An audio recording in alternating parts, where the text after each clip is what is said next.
Hello everyone, welcome to Valley Homes on TV, the Milpitas edition. I'm Todd Flesner, along as always with Debbie Giordano. Hi Todd, how are you? Terrific.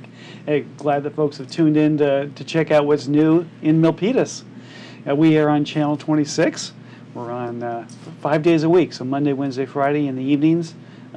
Saturday, Sunday mornings are at 10 a.m. I believe, Saturday, Sundays. Somewhere around that, yep. So, yeah, so you can tune in, DVD us, check us out every week, see what's going on in Milpitas. And so that's what we like to do. We like to bring you up to date with what's happening around town, what makes this a great place to live and to work. And so, Deb, you've got a guest for us today. It's going to help us with that. I do. I'm really excited. We have Carolyn Gonot with the Valley Transportation Authority, and she is going to tell us a little bit about herself and what she does. And Carolyn, thank you for making the trek out here to Milpitas. You're welcome. You're welcome. I've actually been here quite a bit now. We have a project office right here in Milpitas. Oh, nice. For the Bart project, so we are located very close to the construction that we're doing. Great. So. Well, we'll get to that. So let's start with you. Okay. Tell us a little about yourself, your background, maybe what brought you to VTA or some of your history and what you're doing. Okay, I'm actually have been in transportation for about 30 years. Came out from Pennsylvania. Did like construction inspection for the Department of Transportation in Pennsylvania for a little while. I can't imagine you in a hard hat, but I'm not keen on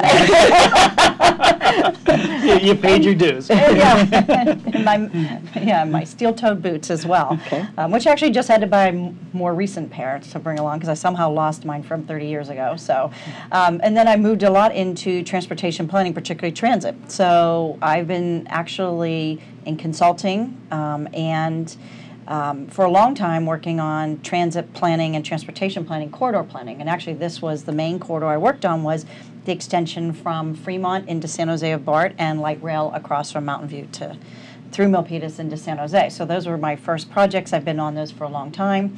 Bart to the San Jose area for a very long time. So I came to VTA about 16 years ago and came in actually to run the planning, long-range planning for transportation for Santa Clara County.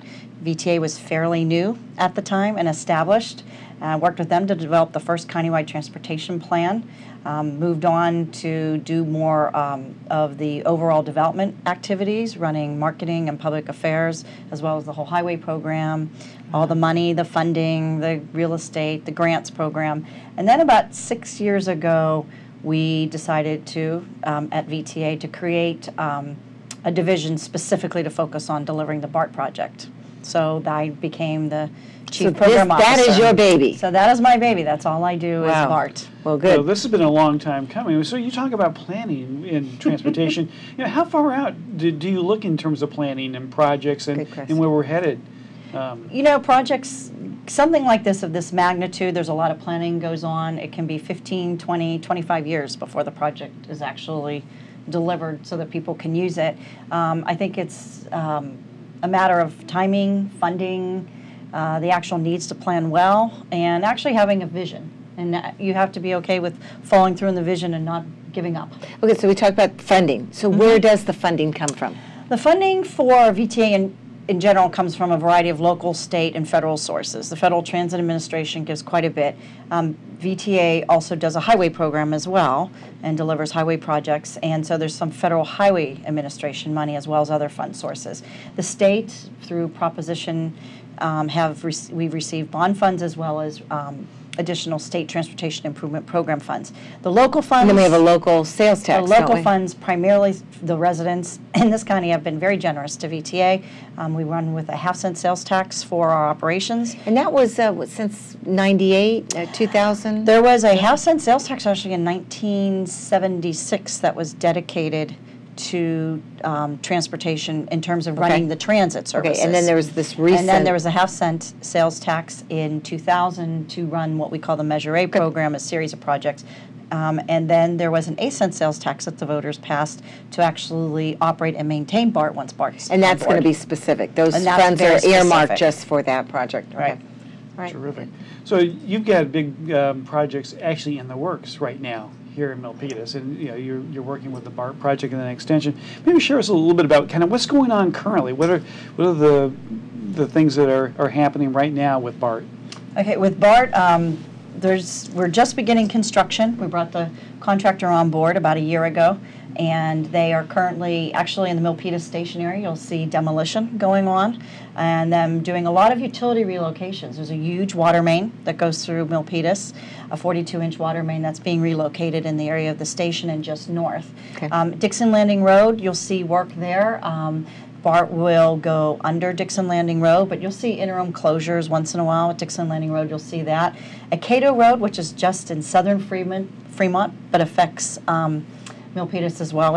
You're currently now to Fremont, where you're close to the borders of Milpitas, aren't you? The Bart extension, didn't they add one more? Bart is currently building an extension. The agency Bart is building an extension to Warm Springs and southern Fremont, Right. and then we pick up from there Then that's and where we move pick- forward. And okay. VTA has an agreement. We're not in the Bart district, Okay. so therefore we are building the Bart facilities, and we will own the Bart facilities, but Bart will operate and maintain, and we have that through an agreement we signed with Bart in 2001. Oh, that's right, yeah, they're separated. So okay. we're not in the Bart district, so we pay our own way, and we're delivering it more closely with Bart. Okay. So the completion date, with when will we see trains rolling into the Milpitas stations? We expect to see them in early 2017. Okay. We actually were originally scheduled to deliver in 2018, but we have a contractor who has come on board and is able to deliver it a little more aggressively than our schedule is. Granted, there's always complications could occur, but right now everything is working out well, and we plan on delivering it in 2017. Now, we wanted to tape our show, the weather's a little inclement, but out there where the VTA, where the substation is. So where exactly will the Bart 1 station be here in Milpitas? It'll be right at the location of Montague and Capitol Expressway. So near Great Mall, So it'll be right near Great Mall. and folks can then go to the light rail, hook up? They can go to light rail. We actually will have a connection, a direct connection from light rail. Light rail, this point is on Capitol Avenue, and it's Right. aerial, so we'll have a direct connection pedestrian overcrossing that will land into the plaza area of Bart, and then you can just get into Bart at that point. The Bart station, the Milpitas station, And that's going to be underground? will be right? underground. You'll actually enter the mezzanine at level and then go down to catch the trains. Wow. And then there'll be a lot of reconstruction of, some construction of Montague Expressway as well and Capitol Avenue for this project. Let me stop right there. So we talked about a lot of construction, things that are already beginning in Milpitas, and where do you reach out to the community? How does this affect residents that are close to the proximity of the lines, and do you have community meetings, and how do you reach out and Right. talk We to have a folks? number of ways that we reach out, and one of the things that we did when we established sort of a specific area or division focus at VTA is we actually have a community outreach group that's specific to the Bart project. And they have established relationships with many of the property owners and the businesses in the areas. Anything that we're doing, we do outreach to. If we do have community meetings regularly, we do try to make sure that they're not too regular, that there's nothing to talk about. We want to let them know what's coming in terms of the project. But we do anything from, if there's an interim closure, we will go out and flyer the area, and we'll talk individually to the owners or to the businesses that are in that area. We let the residences know. We have a website that actually, if you pull up the front page, you can click on right near where you live, and it'll show you the construction impacts that you might see, lane closures or driveway shut down. Those types of things will be shown.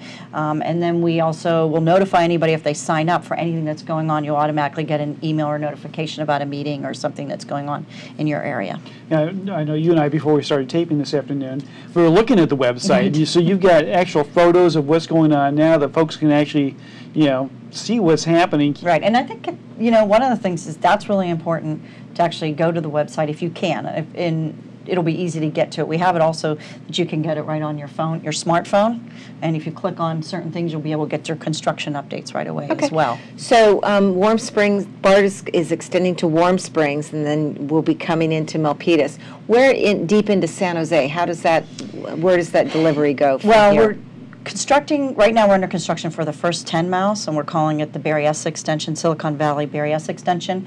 That ends, there's 2 stations, one in Milpitas, the one at Montague. Right. In Capitol, it will be called the Milpitas Station. It'll be very prominent in the location with a parking structure located as well. At Berryessa, which is right just directly to the east of the flea market site in North San Jose, and that will be the end of the line temporarily. So just the one stop into San Jose. So it'll just have one stop at this time, and then we're moving forward with the next 6 miles that would extend into downtown San Jose to Giordano Station and then over to Santa Clara. Oh, nice. Caltrain. So that's the next phase, and that phase. A lot of connectors. It sounds like it's a very planned route for folks to be able to get into other areas of the county without having to drive. Right. Milpitas will be absolutely critical because of the light rail connection, because the light rail will take them into North San Jose and other parts of Milpitas where really there's a lot of I know industry. earlier there was some talk about a possibility for a second station in Milpitas. That was many years ago, there was a future Milpitas. And that might have been out here by City Hall or, right, you know, at some, which, that's okay. We'll take the one. We'll take one. Usually we get forgotten, but, you know, we know we're needed now. So. But VTA is really going to have a transportation hub here in Milpitas. So what all will be in that hub? You'll have Bart, right? We'll have Bart. There'll be light rail. There'll be a bus transit center. And the one thing that we've also found is a kiss and ride area, which is what you call when What's people that? Talk about a kiss and ride is where you would drop off, you know, your Todd significant other or your kid who's going to go to off to college, and you drop them off right next to the BART station. And then the other thing that we will have is a shuttle area, because a lot of businesses and companies in this area have actually transport their people through shuttles and buses. So we'll have a whole shuttle area so that it's not conflicting with the VTA bus service, which, you know, has timed points and arrivals and departures. So we'll be looking at that as well. So all of that is actually integrated, and an extensive bicycle storage facility as well, so people can drop their bikes off and take BART. Nice. Yeah, terrific. So so we're going to be a hub of transportation here. That's terrific. So folks can get in and out of the area quickly and easily, being right there with the great mall as well. And so that should be a real benefit to our Milpitas community. Yes. So what do you see are some of the major challenges between now and getting BART here in 2016, it's now moved to 2017? Well, it's 2016. No, it could be the end of 2016, early 2017. Okay. I guess I'm giving myself I've been quoting the 2016, but it is 2016, I guess, do you according to see the any major contractors. obstacles that are going to be in that way? It sounds like the line is pretty well grooved. Do you see any real challenges between now and then? You know, we were lucky we had a lot of state funding where we did a lot of engineering up front before we turned it over to the contractor. And the contractor is actually doing the final design and the construction. So I would say, you know, just making sure all the utilities can get relocated. We have to work with a number of I think we work with 7 different utility companies. They've got to move their infrastructure out of way or relocate it. Wow. Some of those are transmission lines for PG&E that were the ones that extend all the way up to San Bruno. So those are the areas that we have a lot to do with, as well as mentioning the water districts. So facilities. basically, Carolyn, the line is coming through, is it through the railroad line, the Standard Pacific line? It's on the previous Union Pacific Railroad right-of-way or the Western Pacific Railroad right-of-way is what it is. It actually made it pretty convenient, didn't it? It made it convenient because one of the things is that you won't see as much construction in your streets outside of the intersections where it's crossing. Otherwise, it's going to be behind businesses, behind residences. So that's one of the areas that we've been looking at. I would say the challenges are typically in this phase would be, you know, we are in a trench area, and it's not a tunnel, but depressed, and once we get that trench built and we know we're out of there, we know things are going to be probably pretty smooth. And if you hit Indian artifacts and have to close down and exhume exactly, we have something there. But we have an extensive. I mean, you never know what you're going to find. Right, and we do have plans that if that happens, we know exactly what we implement and how we're able to continue to do work at the same time. We have a huge environmental mitigation project for the BART project that actually occurred at Berryessa Extension called the Upper Penitencia Creek. So all the environmental mitigations we need, particularly in the biological areas and that, we actually did at Berryessa Station. That is already completed, a beautiful relocation and realignment of the creek, and all new habitat is forming, and we'll be monitoring that for the next 5 to 10 years to make sure that's all established. It has been, I know you don't work directly with BART, but are they looking to change their train? Are they going to do any more upgrades? I mean, it's an ancient, it was an innovative system when it was put in place. BART is 40 years old this year. Actually, my former brother-in-law, he is the number 3 person at Barton. He came in from a station agent. all the way up the food chain to the top of the level of Bart. And he got involved when they first opened up Bart, which was what, 40 years there? Right, right. Yeah. It's So again, my thought would be, is that equipment beginning to age? Or right, is and we do work really closely with Bart, up in their offices quite a bit, working on that. They are a 40-year-old system, and they have some a whole program that they'd like to do in terms of modernizing their stations and a lot of their actually just their components that allow them to run. One of the things that they're doing is they're actually buying, hoping to replace their entire fleet of vehicles. Okay. They actually have executed a contract with Bombardier to actually begin that replacement, and in those are new vehicles for our extension. So we'll have new vehicles that we're purchasing for our extension, and some of their vehicles are the original vehicles for the BART system. They've been refurbished, but they're the original vehicles. So Well, I think they were ahead of their time, even back then, weren't they? yes, Yeah, yes, yeah. they were. So, So they'll have new vehicles. That's one area. Maintenance facilities in terms of so that they're able to provide a strategic maintenance program to keep those vehicles running. We're participating in that. I was going to say ongoing. Once they come here, how will you participate with Bart on the ongoing? Right. In maintenance? some cases, like on long term, we will have an obligation, financial obligation, to work with them as well, and then we'll be providing facilities in our area of the extension that they'll be able to use in terms of storing trains and managing the system. Right. Providing maintenance of the track work and that. Right. Okay. Oh, terrific. Well, this has been really enlightening. I hope folks have learned a lot about the. Do you like trains, by the way?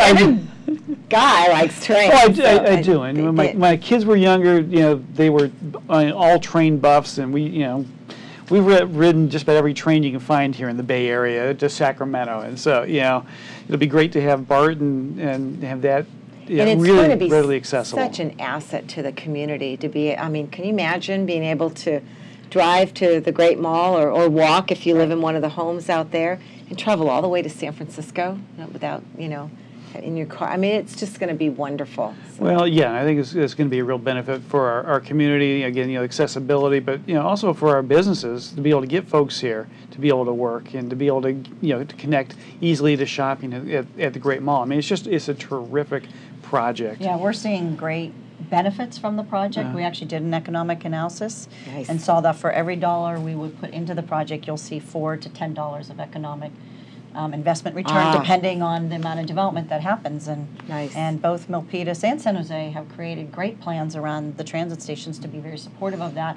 as well as the businesses that are in the area. Terrific. Well, and I know that that area continues to change. We have more housing that's coming in there.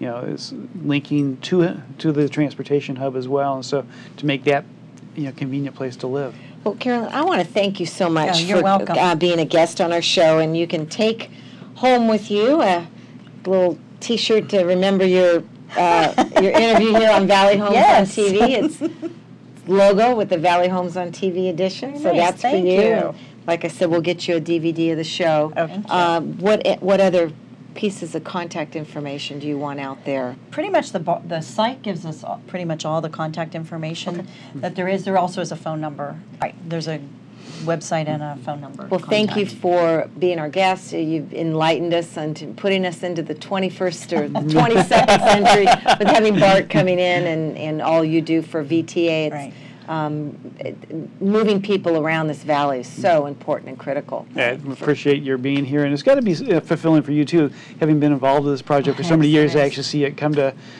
fruition here. So thanks for all your work with that, and again, thanks for being our guest. Yes. Oh, you're welcome. Thank you very much.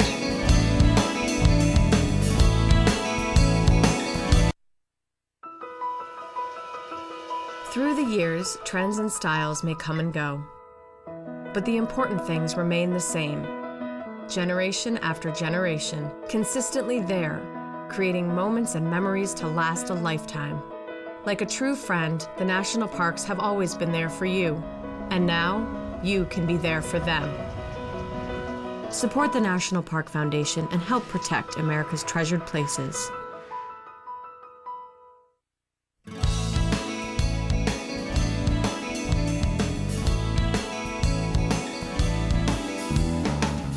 Hello everyone, you're watching Valley Homes on TV. I'm Debbie Giordano along with Todd Flesner.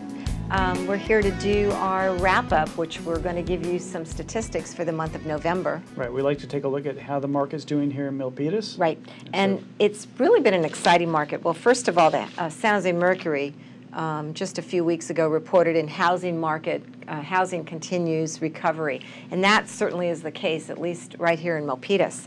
So let me give you some numbers that are, I think, rather revealing. You're going to like to hear these numbers because I know you're a Milpitas property owner. September 2011, we had, for an average home price, single family, $507,000 and a median price of $440,000. And last month in October, the average price jumped to $621,000 and the median price jumped to $631,000. That's a big increase. Huge increase. And the condo and townhouse market, in September of 2011, it was $324,000 for an average price and $358,000 for a median price. And that jumped now to, in October, an average price of $339,000 and a median price of $320,000. So not quite as dramatic increase as a single family, but certainly noteworthy to talk about that. Well, I know our interest rates are a little bit lower than they were a year ago, so that helps to make some adjustment for affordability. Is it true? Is it 3.375, I want to say? That's about where things are. And they move a little bit on a daily basis, but we've been in the low threes for 30-year conforming fixed rate loans. Well, and what's been happening, Todd, I had an open house just 2 weeks ago, and the flood of buyers that are coming through, it's tremendous, and there's very little inventory. So it has created a seller's market. Well, and anecdotally, I'm sure that you're seeing the same thing I am with buyers, where they're really having to compete in a multiple offer situation. Right. And so that's helped to bring those home prices up that we're seeing now in the statistics. Yeah, and I think we'll continue to see that. Maybe a little bit more, might be some leveling off as the inventory increases in springtime of next year, but we'll take a look at that and have folks make sure they tune in and get those numbers up to date. So the question of the day, everybody's throwing out the word fiscal cliff. Now that the elections are over, President Obama's back in.